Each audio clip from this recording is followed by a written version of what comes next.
And you just lost the game, didn't you? So today we're going to be having a look at the game in all of its various formats. Now, the copies I've got here are produced in Germany by NSV Games. In the US they're produced by Pandasaurus and look very different, but the gameplay is essentially the same. We're going to begin with the base, the game, which actually comes in a red box. So for now we're going to ignore that, as the game Extreme actually comes with rules for how to play the base, the game, and the game Extreme. We tend to use this a lot when introducing people to the game by playing it as the basic version. Then after a couple of plays we go on and use the Extreme rules. But first, let's have a look at the game Basic. In the basic version of the game, you'll start with these 4 piles in the middle of the table. 2 piles that will represent cards going from 1 up to 99, and 2 piles that represent the cards going from 100 down to the number 2. Now, the game comes with a deck of cards that is numbered between 2 and 99. At the start of the game, shuffle the deck and deal a number of cards out to players depending on the player count. This is 5, 6 or 7 cards. Each player will take it in turns to place 2 cards on any of the piles. Now, I have a good card to start here. I can say to my fellow players, I'd like to start. I can't tell them what card I have, but I can say I'd like to start. And if everyone allows me to start, I'll place the 2, which is a very good start indeed.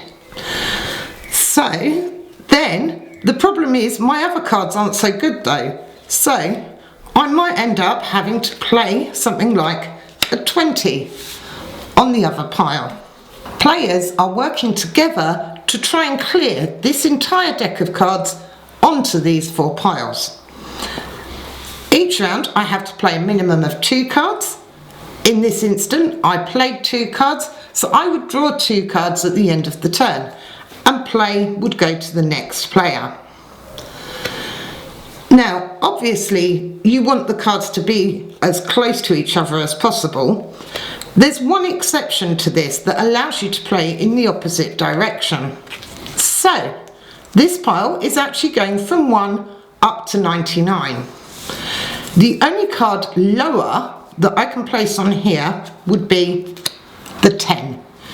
You're allowed to place any card going in the opposing direction as long as the number difference is exactly 10. So like here on the 100 to 1, if someone had placed the 27, I could then place the 37 to bump the pile back up and help everyone. So that's the basic version of the game. Now, how does the game Extreme differ, you may ask? Well, the game Extreme has some different symbols on. And of course I'm trying to find all the different symbols. The 4 blue effects with the infinity symbol take effect as long as the card is on the top of the stack. So if I were to place this 9 on that pile there, it means all subsequent cards must be played on that stack, be it the second, third card of my turn or the next player's turn.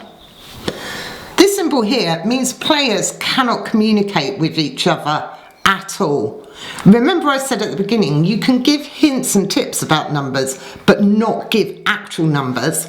This one means no communication at all until the card is covered. Then we have this card here.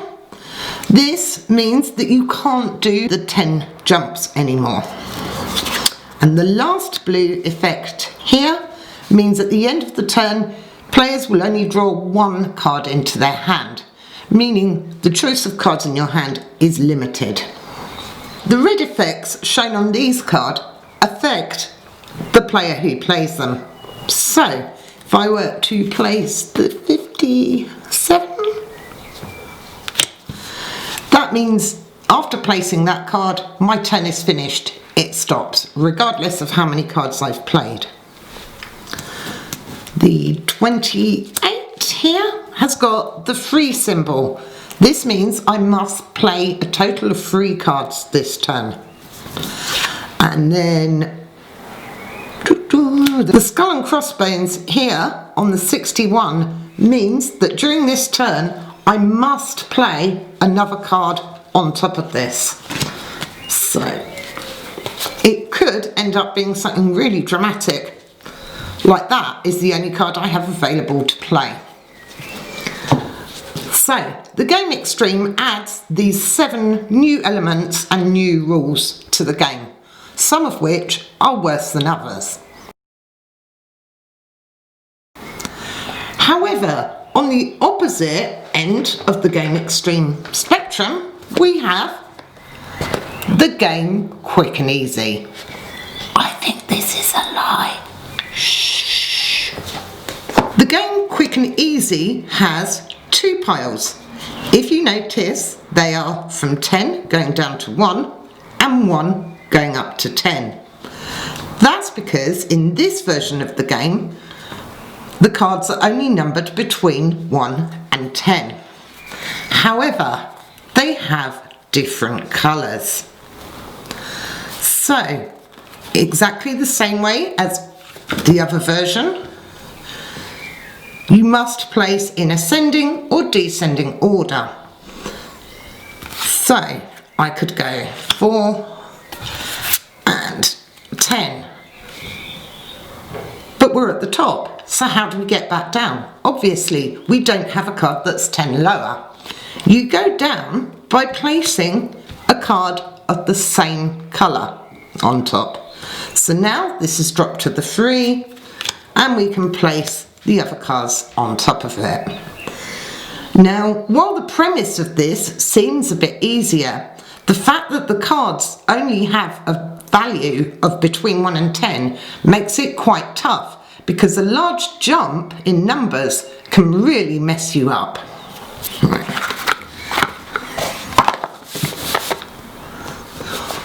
While all versions of the game play quite well with 2 players, they play between 2 and 5 players as standard,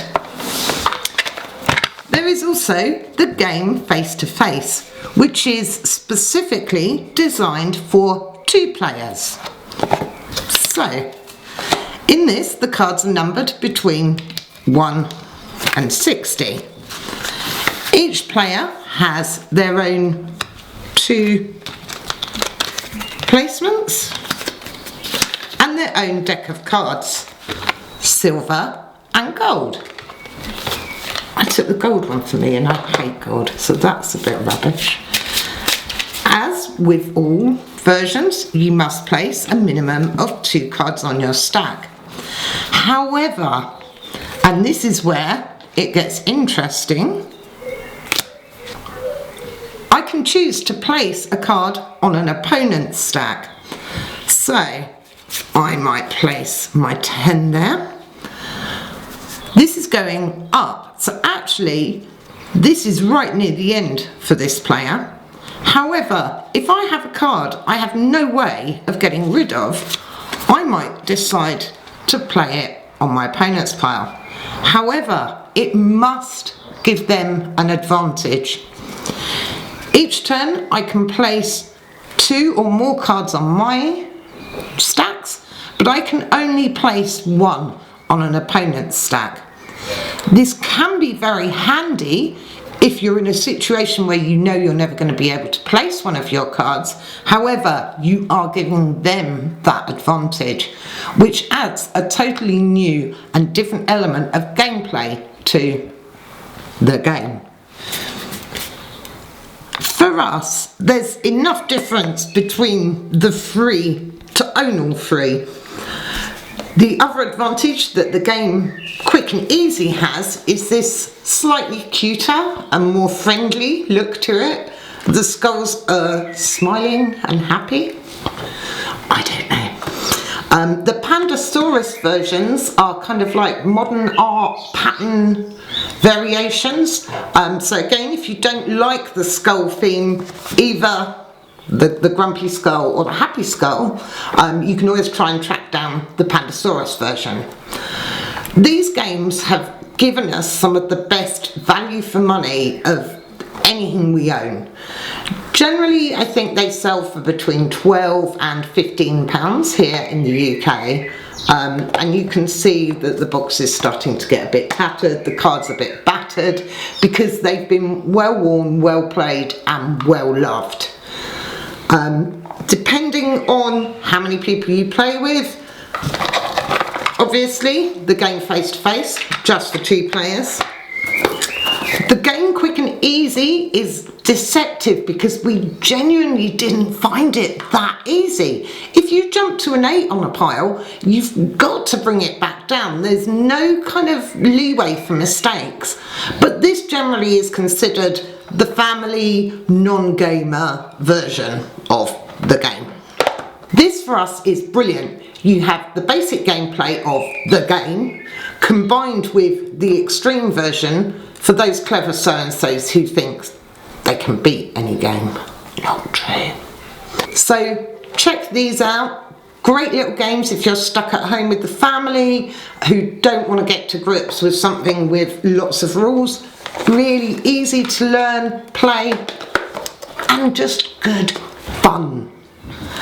Hope you enjoyed this video. Check out all my other links in the thing below. Follow me on Instagram, Facebook, Twitter. Come and say hi. See you next time. Bye.